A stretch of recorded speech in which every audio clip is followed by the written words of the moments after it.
Hey creative friends, welcome to my channel. And in this video, as promised, Bryan is going to be canning blueberry jam. I'm so excited about this because I think it's just going to be fun. But we're going to do a couple of things. One of them is I'm going to be using the Ball Fresh Tech Jam and Jelly Maker only because I used it once in the Jam It Up June collaboration. It was just a lot of fun to use, and I think it's awesome for a beginner, which would be Bryan.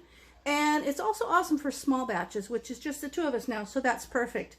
But, of course, I am going to be putting the ForJars lids on these jars because ForJars are awesome lids. I've been using them. I love them. I have not had, I can't remember a single fail from using these jar lids. So they're awesome.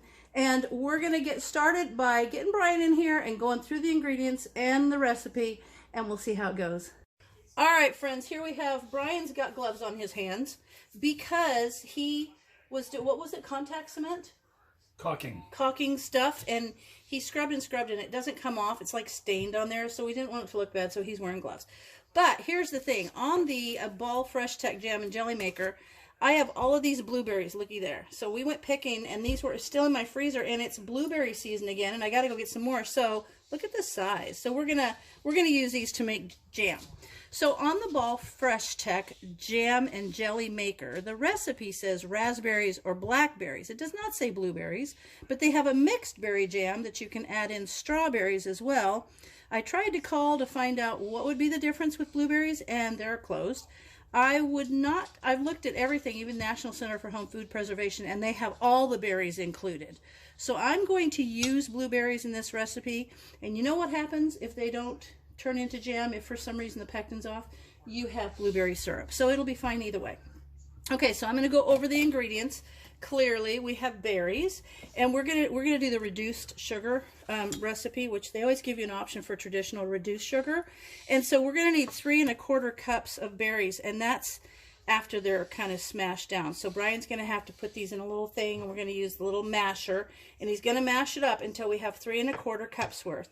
3 tablespoons of pectin. And it says 3 tablespoons, but if you've got a box, I just measured this out, and 1 box is the same as 3 tablespoons, so we're going to use that.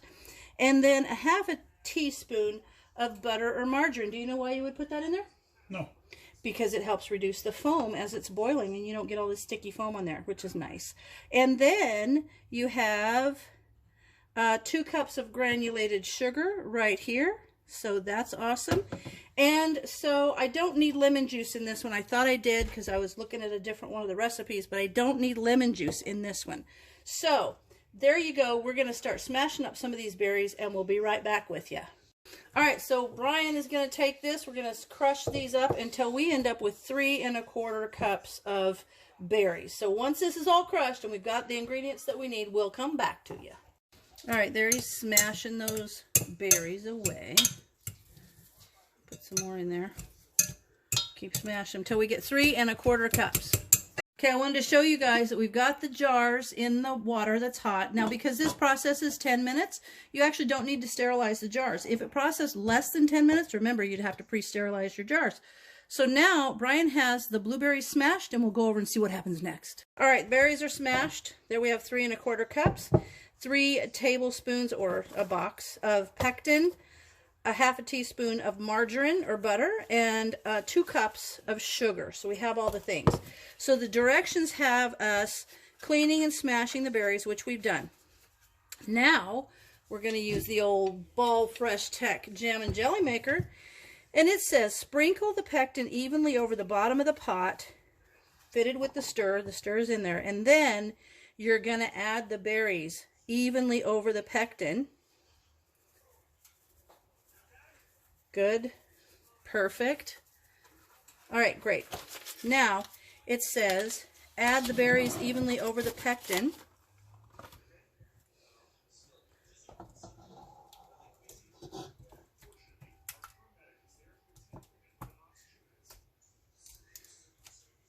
Looks good.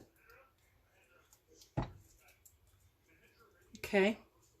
And now it says to add the butter or margarine to help reduce the foaming. So you'll need to just scoop that out of there. Okay. Perfect. So what's going to happen now is we're going to put the lid on. It's fine. Okay, lid is on, and you guys, I want to show on the lid, there's little holes right there. This doesn't fit down like you think the lid should fit down. It doesn't. That releases the steam. So now it says press the jam button. The cook time will automatically default to 21 minutes, which it has, and press enter right there. Okay. So see there? This is what's happening now. It's starting to stir that stuff around. And it says to wait 4 minutes and the appliance will sound 4 short beeps. And that's when we're going to add the sugar.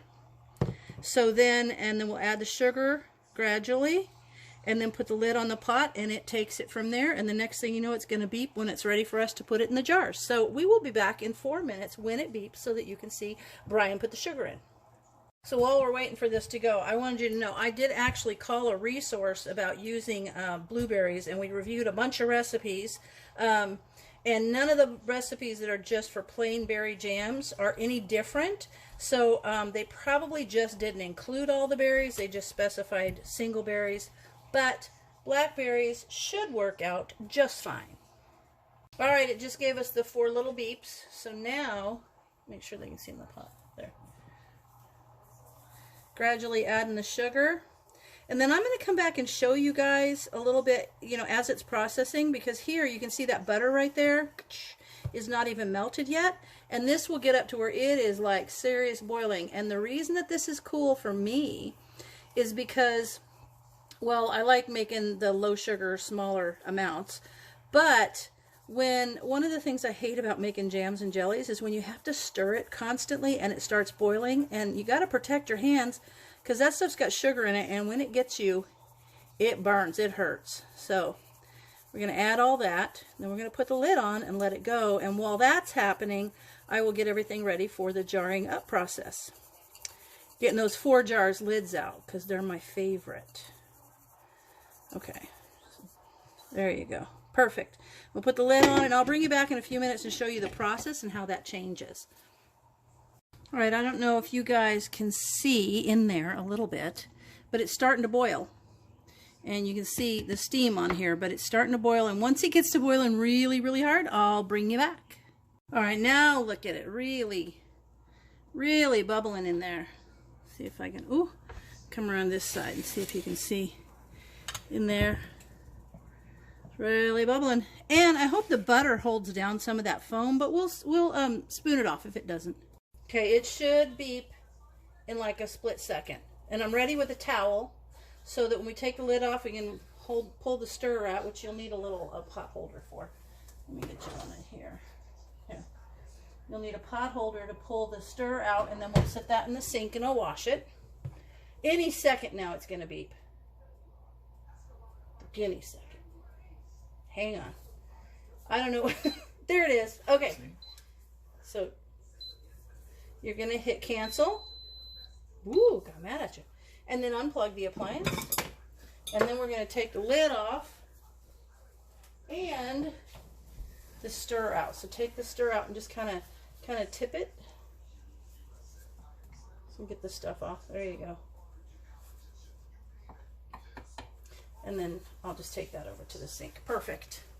Okay, now what you need to do is look at it and let's see. You see how the butter kept that foam? I really don't think there's enough foam in here to worry about, honestly. Okay, so now Bryan is going to jar up blueberry jam for the first time. Like, he's been married to me for 40 years. And this is the first time he's done this. All right, so we're going to get a jar, like I just showed you, about taking them out. So he's getting a jar, and then tip it so all the water's out. Now this is supposed to make 4 8-ounce jars.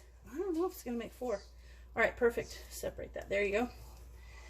And now there's pieces. I've put hot water on there that's very hot. And where'd this little thing go? Now, what you're going to do is you're going to use this funnel in the top of the jar, and you want it to be to 1/4 of an inch from the top. And there's a handy little measurer here, you guys. I'm going to show you. And 1/4 of an inch would be that first thing. So usually what I do is kind of go around and see where on that, see how that little I get screw band, I guess they call it. I try to look at where that is, and then I just do it from there. So you want it to be to 1/4 of an inch. See? Hold on. You need a funnel. And then fill. Ooh. It actually smells really good, doesn't it? Mm-hmm. Okay. A little more. You're like at 1/2 inch. Okay, perfect. Let's set this right over here. Now, because there's pieces in there, because it's jam, and a jam has pieces, I have this right here for you. That's fine. You want to debubble. So you want to take this and kind of move it around in there. That moves the pieces around and releases any little bubbles that might be in there, because then when it's processing, it will go down. Okay, that's good. Perfect, and you can just lay that there. Now you want to take this and dip it in this water and wipe the rim so there's no pieces around the rim, because if there is, it'll prevent the lid from adhering. Okay, perfect. Now you want to take this, magnet on one of those guys, those ForJars lids. There you go. And now set that there. Perfect. Now get one of those rings. Over there, there's a round circle. No, here they are. You put that on there. Now don't all the way tight. No. So you go to just where, I'm going to show you what finger tight. See how it kind of goes to there, and then right where you can feel the resistance, you kind of just come back a little bit. Okay. Okay, go for it. See if you can feel it. You see how that is? Now come back. Perfect. Now use your little lifter, that green lifter that you got those out of. And you got to show everybody how nice it looks in the jar. Get up close, right up close. Isn't that pretty? And I got you the pretty jars too. Okay, so now you're going to want to put that back down in the pot and do jar number 2. All right, when he is done doing all the jars, we'll come back and let you know how much this made. All right, he's doing, no, I think it's fine. So I'm going to explain. You know why headspace is important, dear? No, I don't. Because. But I'm sure you'll tell. I'm going to. Because there's a certain amount of air in there. Oh, you didn't debubble. You got to use your little tool in there. Anyway, there's air in oftentimes, and so what happens is as things get hot, when food gets hot, it expands. So 2 reasons you have the airspace or the headspace you do. One is so that the food has room to expand without hitting the lid and coming out and preventing a seal. But it is also calculated so that when the food expands, it actually expels all the air. What's happening here? There you go. Shake it. Anyway, so the food expands and it pushes all the air out, but it doesn't go so far that it hits the lid and it goes out and makes a mess and doesn't let your lid seal. So there you go. You're on jar number 2. We'll be back. I think it's going to get 2 more jars. I think it's actually going to be an accurate amount. And do you know why you don't tighten it all the way down so tight? Let it out. Because the jar has to be, the lid has to be able to move a little bit up there so that the air can come out. If you've got it down there so tight, the air that's just going to build up and your lid's going to go and it's going to buckle. That's why. All right, so it looks like we're going to get about 3.5 jars out of this, which is fine. Is that might be a jar. Yeah, it might be. We'll see. Oh, I don't have that on there. Anyway, how did that go back on there? There we are. It might be, if it's not a full jar, then we will just put some in the fridge and have it later. Did you wipe the rim? Mm-hmm. Okay, I didn't see you. You get too busy. You know, I feel like if this is a success, you're going to love canning and you're going to want to do it more. Perfect. I could tell by my eyes looking at that was just perfect. All right. It's because I did it. I know, it's because you did it. So I'm hoping that maybe you'll say, you know, that was really cool. I kind of like that. I'm going to want to do that all the time. Look at this mess. Don't hold your breath. Don't hold my breath. All right, we're going to get to the last one, and then we'll show you when they're all in the jars. Turned out perfect. 4 jars full. Oh, isn't that funny? You got 4 jars, and we're covering them with the lids called ForJars. But it's different. F-O-U-R and F-O-R. Anyway, good lids on a good recipe. 4, that turned out perfect. I was afraid that it was not going to be. Sometimes it's not always going to be exact because you might have a fruit that has a whole lot more liquid, or they're you know, they don't. So, but you're doing so good. I feel like you could teach a class. Back up. Perfect. I could tell once again that it was perfect. All right, so he's going to put that in there, and then we'll go show you all the jars because there's 4 in this pot, and I need to show you something about the pot. All right, so Bryan put all 4 of the jars in there, and I was showing him because there's not a full pot. I put empty jars in there. That keeps them, when it's boiling, from rattling around and one of those tipping on its side. Now, I've showed you guys before how you can use any pot to boil water can. As long as your jars fit in there, you can put something in the bottom that lifts them up off the bottom, and I've shown you the trick with just putting the rings there for them to sit on. And as long as the jars can be submerged by at least 1 inch or 2 of water, then you can do a small batch in just a little pot, which I love. Uses less water. It happens faster because it doesn't take as long to boil. So now I'm going to turn this on high. We're going to get this to a full rolling boil, and then we're going to count 10 minutes.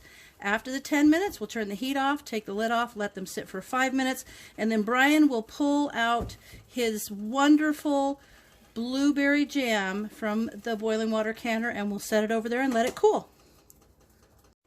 All right, they've gone for 10 minutes and they have set for 5. Don't tilt it. Keep it straight up and down. I'm trying to. I know it. I know. Be careful. Hot. Hot, hot.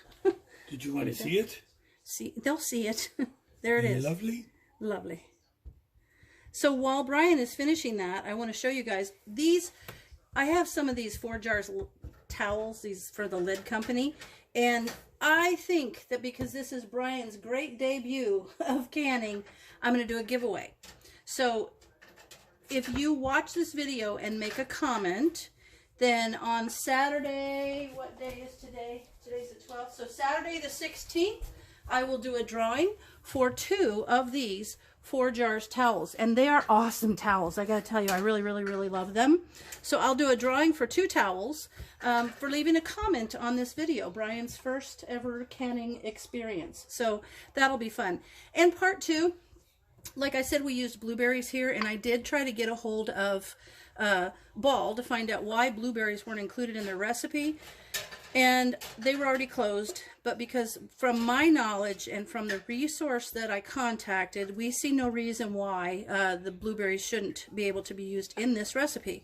If for some reason, I will try to call them tomorrow to verify, but if for some reason this doesn't work, then I will let you know and we'll discuss why. But other than that, it should be just fine. So check it out. There are the 4 jars of Bryan's very first canning experience in blueberry jam. So there you have it. As always, thanks for watching, and I'll see you in my next video.